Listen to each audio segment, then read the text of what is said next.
Високи бројки на невработеност кај младите. Добрите и лошите страни на вештачката интелигенција во медиумите. Алармантна е употребата на наркотици кај младата популација. Здраво на сите, јас сум Гоше, а ова е новата епизода на Шорткат, нашите вести за млади. Неделната економска анализа на портал МК се фокусираше на проблемот со невработеноста кај младите, а податоците се загрижувачки. На крајот на 2023 година, како невработени и активни баратели на работа, биле регистрирани над 19.000 луѓе на возраст помеѓу 15 и 29 години. Тоа се 18% од вкупниот број невработени. Најголем дел од нив се во Скопје, Гостивар, Куманово и во Тетово. За годинава е планирано да се обезбеди вработување на над 11.000 лица, од кои најголем дел се млади до 29 години.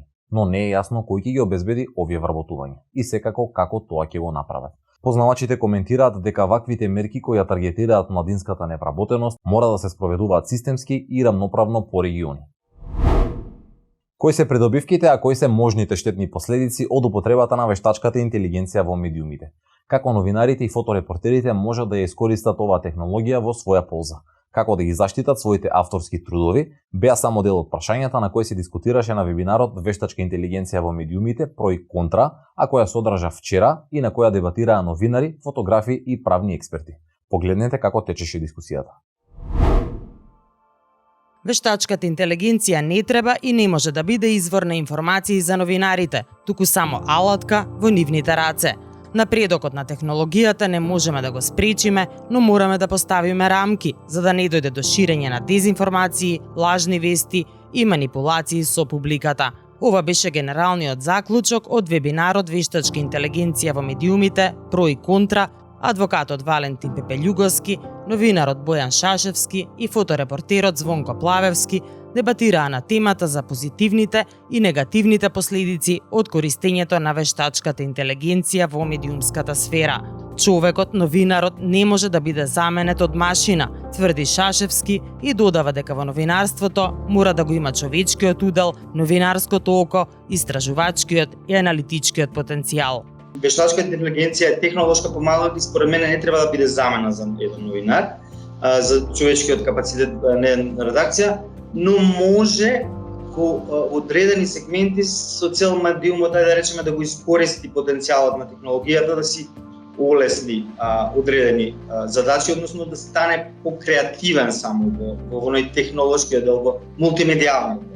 Со развојот на вештачката интелигенција под знак прашалник се става и фотографијата. Дали она што го гледаме е реално или вештачки генерирано. Се напредува со толкова брзина што претешко е да се следи. А единствена можност е да се става знак, watermark на фотографиите, ако тие се направени со вештачка интелигенција, вели Плавевски. И сега преоѓаме во дали е нешто реално, дали е нешто AI. Дали као watermark ќе оправи тоа нешто или не. Пошто веќе се гледаат видеа, да се гледа, се може да приметиш, не треба многу, но пак пролетува. Луѓето го едноставно го конзумираат тоа. Адвокатот Пепелјуговски соопшти дека од 1956 година до денеска, според податоците од Американскиот и од Европскиот завод за патенти, поднесени се 340.000 пријави на патенти поврзани со вештачка интелигенција. Сепак, вели тој, авторскиот труд припаѓа само на еден. Не може да биде автор машината. Независно што таа го ја создала 10-тата Бетовенова симфонија или го нацртала некоја слика како би замислил Ван Гог, да речем. Не може, едноставно некој вика, ама треба да му признаеме авторство на тој кој што го направил софтверот. Не можеме да му признаеме авторство. Како пример ја наведува тужбата што New York Times ја поднесува против Microsoft, затоа што презел милиони нивни текстови, не ги објавил, но ги користел за тренинзи на идни јазични методи поврзани со вештачката интелигенција. Мислам дека позасегнати од фоторепортерите се новинарите.